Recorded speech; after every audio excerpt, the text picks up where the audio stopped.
Good morning. Good morning, ma'am. How was the weekend? Pathetic, hectic because of the assignments? Yes. How many assignments did you have to complete? Huh? Around 4. Oh my god. Every assignment was due on Monday? I know. Okay. Then it's all right. Now, what else? Anything else to discuss? Everybody finished the assignment? Yes. Anybody yet to complete? Sana completed? Yes, ma'am. Kirishma, Amal, Meghna, Ashish completed? Ma'am, should we send every photo of that activity? If you can, then make it a PDF and send. Otherwise, I'll let you know how to send. Okay. Yeah. Some people have already sent me. I think Elvina has sent me. No, Elvina's already sent. Yes, ma'am. Yeah. Okay. Fine. Now, regarding the examination, periodic test 3 is upcoming. So, after completion of the assignments, start studying. I hope you got the portions, no? Which is the chapter, Ashish, for periodic test 3? Third chapter. What is the name of the chapter? Multiple. What did you learn in that chapter? Nurse. Am I audible? Yes. Okay. Nah, Ashish. Nurse. Nerves, all those things. Which were the two bases of human behavior? Nerves and all comes under what basis? Common sense. You study nerves and all under what? Physics, chemistry, or biology? Biology. Okay, so that forms the biological basis. Now, regarding the socio-cultural context, how the cross-cultural contact takes place, all those falls under which basis of human behavior? Physical. Ah, socio-cultural things comes under what context? Under what basis of human behavior? Hmm. Amal, what is it? Yeah, Amal Raj. I'm calling you only. Yes, ma'am. Which basis? Which two bases did we study in that chapter? Only two bases. Ma'am, bio, Biological and socio, mm, cultural, the mm, social, mm. and, and, and Mm. That's the only reason why I decided to put that chapter, because we finished that chapter long back and we didn't discuss anything about it. We had exams in between, no? We had the other exams, so I didn't want to bother you, so I didn't ask questions based on that. The brain is all left there. What is the other basis, Meghna? Cultural. Thank God, at least one person knows. The biological basis and cultural basis. Okay, so study the chapter properly. You have so many 1 mark questions from that. Okay, okay, and marks are out of 20, I think. And this will go into your internal marks also. So make sure you don't feel surprised. This mark, that is PT3's mark, will be taken for the internal assessment. Okay, fine. Now, what were we supposed to learn today?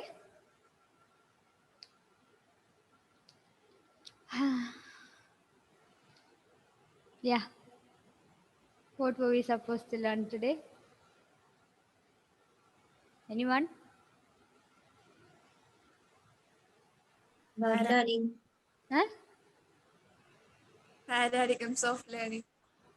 Paradigms of learning. What did you say, Aishwarya? About learning. About learning. Okay. I told you we learned something in specific today. What was it?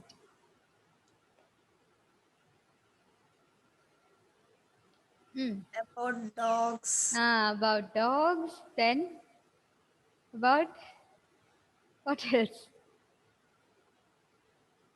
Yeah, I told you, I promised you that I'll teach you a dog experiment today, no? Yeah. So we'll move on to the first type of conditioning. That is a principle of learning. That is a major classic theory or theoretical concept in psychology. And it is called classical conditioning. As such, conditioning as such means it's just a simple type of learning. The most simple type of learning is conditioning. Now I'll start with an example just before we start the experiment and the whole complicated things. I'll just give you an example and then introduce to you what the conditioning really is. Imagine a situation where a baby of say 2 years or so. Hmm? This kid, when on his or her birthday party, what happens is his elder brother, comes with so many balloons and bursts in front of him, bursts in front of the small kid. So what happens is this kid got frightened. It was a sudden action from the part of the brother, so this kid got very frightened. Now after 2 days, the elder brother, he has left over of these balloons from the party, and what he is very bored and he takes the balloons again, he blows it, then bursts it, and he didn't notice that the baby was lying on the side. Okay, again the kid got frightened. So next day, similarly, the baby was taken for an evening walk, and then the baby saw some balloons on the road. There was a vendor, and he was selling balloons. And suddenly, when he was blowing up the balloon, again the balloon burst. This kid got frightened. Poor kid, no? And again, when he came back home, his cousins came for the weekend. Hmm? He simply saw a balloon. It didn't burst, okay? He simply saw a balloon. This kid started crying. Okay? Understood the situation? So each time there was the balloon, then there was a burst, then the kid cried in each of the previous situations. So after repeated uh, happenings of these balloon bursting and crying, this kid encountered or saw a balloon again after all these events. The kid saw the balloon and then started crying. There was no bursting happened. Understood? This is known as conditioning. That means actually the balloon is there. Balloon has to burst in order for the kid to give a response in the terms of crying. Yes or no? That was the usual process. But the kid learned that when the balloon comes, it will burst and then the loud noise will come. This kid will cry. The kid already learned that. So whenever he sees the balloon, he thinks that it will burst now. He starts crying whenever he starts seeing the balloon itself. Understood?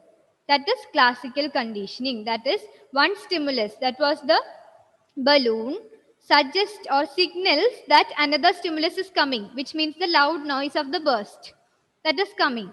And the kid, the person gives a response, that is in the form of crying.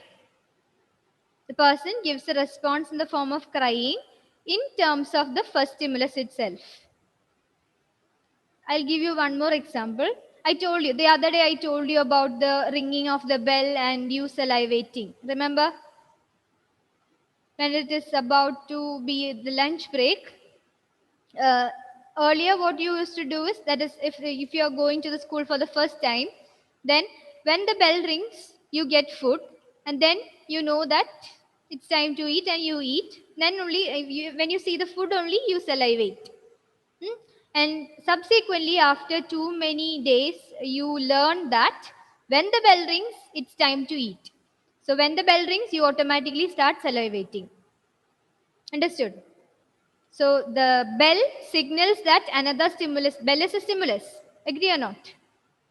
Bell is a stimulus, and then bell signals that there will be food, another stimulus. So the one stimulus signals for another stimulus, and then the person gives the response. Here, in our human beings or in our situation, it is the salivation. In the kid's situation, it is the crying. Understood? This is classical conditioning actually. That is, one stimulus is paired or associated with another stimulus. In the kid's case, what are the two stimuli? The one is the balloon, the other is the loud noise of the bursting. And in our case, what are the two stimuli? One is the bell and the other one is the food. Okay. Now, the concept is simple, is it? Concept is simple. Yes, the concept is very, very simple. The thing is, we have unconditioned stimulus, conditioned stimulus, unconditioned response, conditioned response. These four terms are there. And we have to study what these terms are in this particular classical condition. That's the only thing that you have a bit confusing in this. But the theory is in itself is very simple. Now we'll see the story of our poor dog. Okay, ready? Yeah, before that, P. Pavlov, that was the person who introduced classical conditioning. And to your surprise and to my surprise, the person was not a psychologist, he was a physiologist. Physiologist means kind of biologist. Okay, he was interested to know how the scientific phenomena regarding the digestion, the acid works inside the stomach, and all those things. He was doing a research on that. He was studying all those digestion things and all with the dog, with the poor dog, and finally he ended up in the psychology textbook. We'll see how. So Ivan Pavlov, he was a Russian physiologist. Please note that he was a Russian physiologist. PHYSIOLOGIST. Physiologist. Russian physiologist. So Aishwarya, can you read page number 109? Classical conditioning. Yes. This type of learning was first investigated by Ivan P. Pavlov. He was primarily interested in the physiology of digestion. During his studies, he noticed that dogs on whom he was doing his experiments started secreting saliva as soon as they saw the empty plate in which the food was served. Okay, just pause. So understood what he observed while studying digestion, the scientific process behind the digestion. He noticed that while the dogs saw the plate or the container in which the food was served to them, they started salivating. Just like the kid. The kid saw the balloon and then cried, even when the balloons didn't burst. Even when you didn't see the food, even when the bell rang, you started salivating. Understood? So the dog here also, what happened to the dog? The dog saw the plate or the container in which the food was being served and started salivating. The food wasn't given. Okay, that's when this Pavlov, he started thinking more about it. What is wrong with these dogs? Okay, because if these are crazy dogs, then he can't use them for the rest of the experiment. No. So he has to find out and solve that problem first. So he was interested to know more about it. Okay, continue, Aishwarya. As you must be aware, saliva secretion is a reflexive response to food or something in the mouth. Agree that? Pavlov, Yes, when you get a smell or when you get something in your mouth, you start salivating. The salivary glands secrete saliva and you start salivating, and there'll be plenty of water to ride a ship inside your mouth. Isn't it? Agree? That's a reflexive action. You can't tell your salivary gland to stop secretion because your teachers or your parents or your boss in the company is watching you. If you see your boss eating some your favorite food, that is biryani or whatever it is, your payasam or your favorite chocolate or whatever it is, then you can't tell. Even my mouth is watering after telling the names of biryani is my favorite. So again, it is watering. So it's a natural response. It's a reflexive response. Okay. So that was the one thing to know. Next. Pavlov designed an experiment to understand this process in detail in which dogs were used once again. In the So first dogs phase, had to go into a psychology experiment before they completed the digestion experiment. Okay, then. in the first phase, a dog was placed in a box and harnessed. Harness. The dog was left in the box for some time. This was repeated a number of times on different days. In the meantime, a simple surgery was conducted and one end of a tube was inserted in the dog's jaw and the other end on the tube was put in the measuring glass. Okay, wait, just a minute. Just turn the page and see the picture.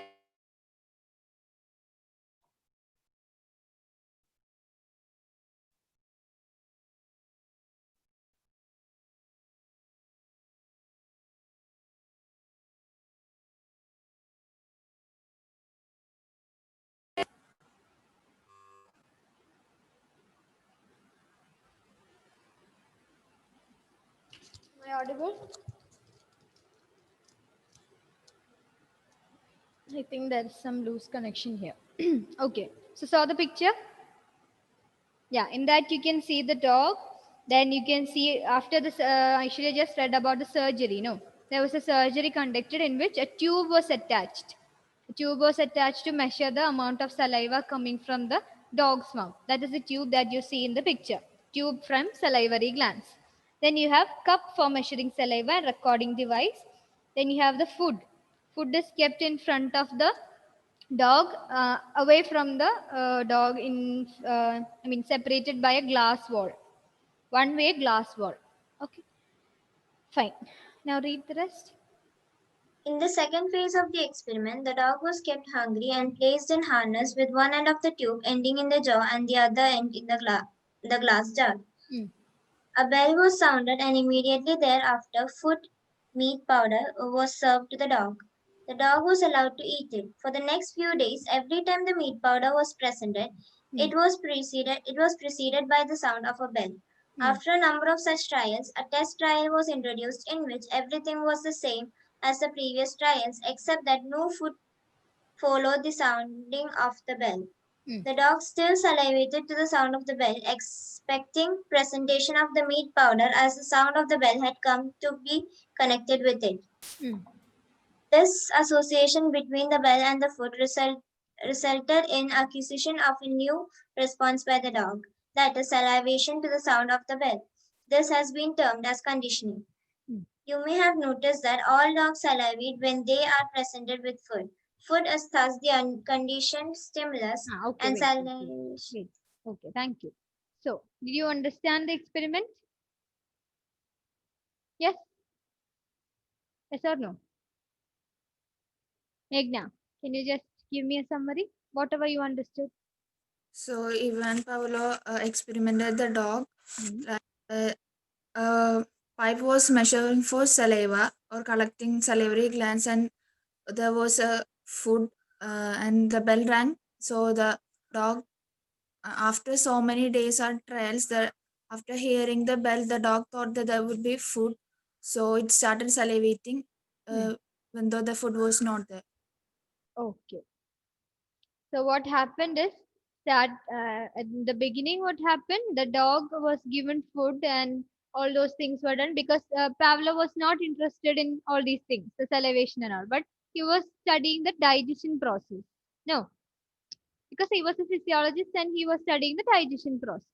But later on, what happened is he observed that the dog salivated even after seeing the plague. So he decided to see if the salivation process can it be brought out by some other thing or not. And in some books or some videos, they say even after seeing the person who gave the food, that is, this Pavlov had so many assistants. No, they used to provide food to the dog. Just after seeing the person, this dog used to salivate. Understood? That was another observation. You don't have that in our textbook, but in some books and in some videos, it is said so. So what he experimented is in the second phase. In the first phase, the dog was just harnessed, the tube was attached, and all those things happened. The surgery took place. The tube was attached, and the one end was placed in the jaw. Other end of the tube was placed in a container to measure the saliva. And then in the second phase, what happened is the person, that is the Pavlov, he started to ring a bell. First, he rings the bell, then he gives the food. So the food was in the form of meat powder. Okay, are you listening? Okay, yeah, the bell was rung, then the food was provided in the form of meat powder, and then there are so many people coming. I don't know from where. Yeah, the bell was rung, the food was provided, and the dog salivated. Okay, the bell was rung, the food was provided, the dog salivated. Again, the next day, the bell was rung, the food was provided, then the dog salivated. Next day, what happened? Elvina? The bell rang, but the food wasn't there, but the dog started again salivated. Yes, that's what happened at the end of the experiment. Okay, so initially, before doing all these things, Pavlov just rang the bell and saw, but the dog did not salivate. Okay, that's an important observation because the bell has nothing to do with the food. No, the plate had something to do with the food because the dog has already learned that when he sees the plate, then the food will come now itself. So that plate could signal the food and then the dog salivated. But the bell had nothing to do with the food. So Ivan Pavlov just tried ringing the bell, but the dog did not salivate. After this only he did all these experiments. That is, he rang the bell, then he provided the food, then the dog salivated. He rang the bell, he provided the food, then the dog salivated. He repeated this process for so many times. And then only one day he stopped giving the food. He just rang the bell, then the dog would salivate. He again rang the bell, the dog would salivate. So the dog has already learned that the bell could easily signal the food. So after the bell, he already know that the food will come now. Understood? This is classical conditioning. And initially I told you when the bell was rung, there was no response. There was no desired response. That is no salivation. No. So the bell is known as neutral stimulus. Note that neutral stimulus. In the beginning, the bell could not give any response, conditioned response. So it is known as a neutral stimulus. Neutral, neutral stimulus. Till what time is the class? 12:05. 12:05. Okay. Okay, so the bell initially, in the beginning of the experiment, the bell is known as the neutral stimulus. Understood? Okay, now Meghna, can you read that? Food is thus an unconditioned stimulus from that. Food is thus an unconditional stimulus, and salivation which follows it an unconditioned response. Okay, wait, After wait, wait. condition, That is the US and UR in the experiment. So whenever, for any dog, whenever the food is provided, they would salivate. Yes or no? Yes, for humans also, when we see some of our favorite food, then we'll salivate. Hmm? Just imagine putting a little bit of tamarind in your mouth. Even if you don't like it, you will salivate. That is a natural response. Okay, so that is unconditioned. We haven't conditioned that. That is already in us. Yes or no? So that stimulus, that is the tamarind, will be the unconditioned stimulus, and the response, the salivation there, the salivation to the tamarind would be a unconditioned response. Similarly, for the dog also, the meat powder, the food that the dog eats daily, that is unconditioned stimulus, and the salivation to the meat powder, that is unconditioned response. US and UR. Note that. It will be a little bit difficult to understand these terms, but it's okay. I'll explain once more. Just note it and keep. We have 2 hours today. And after conditioning, what happened? Meghna, read. After conditioning. after conditioning, salivation started to occur in the presence of the sound of the bell. Hmm. The bell becomes a conditioned stimulus and Condition, saliva stimulus, and secretion a conditioned response. okay. So that forms the CS and CR, conditioned stimulus and conditioned response. So initially the bell was what stimulus? Neutral stimulus. Very good. And then after conditioning, the bell becomes, or bell has the capability to get the response of salivation from the dog. So that becomes the conditioned stimulus. And then the salivation to the bell, that becomes the conditioned response. Okay. So US and UR, that is something that happens before the conditioning. And CS and CR, that is something that happens after the conditioning. Okay, clear? We'll discuss that once more in the next hour, don't worry. Have you understood the basic concept? Yeah, the experiment is clear, no? Yeah, the dog was there, the physiologist, Ivan Pavlov, he was a physiologist. He was studying the digestion process, the scientific things related to that.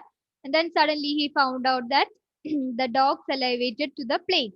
Even though the food was not provided, the plate or the stimulus called the plate or the container, the food container, it could stimulate the dogs to give a response in the form of salivation. So he was interested to know more about it. So he did a surgery in the dogs, inserted a tube to measure the saliva, and the dog was present in a cage. Then what happened is this, as in the second phase, this person, I mean the Ivan Pavlov, he started to ring a bell and then saw what the response of the dog is. Initially, the dog did not give any response. Then he started to ring the bell. Along with that, he provided the food. Then the dog salivated because the food was there. Huh? Then again he repeated this a few more times. That is, the bell was rung, the food was provided, then the dogs would salivate. The bell was rung, the food was provided, again the dogs would salivate. So this was repeated so many times. Afterwards, the bell was rung and automatically this dog would salivate, even though the dog was not provided with the food. Understood? So initially the bell was rung, the dog did not salivate. So the bell is a neutral stimulus. And during the conditioning, what happened? Before the conditioning, what happened? The food was provided, the dog would salivate. That is a natural response. That is a reflexive response from the dog. So that is the unconditioned stimulus. That is the food is the unconditioned stimulus. And the response, what does the dog give in response to the food? Salivation.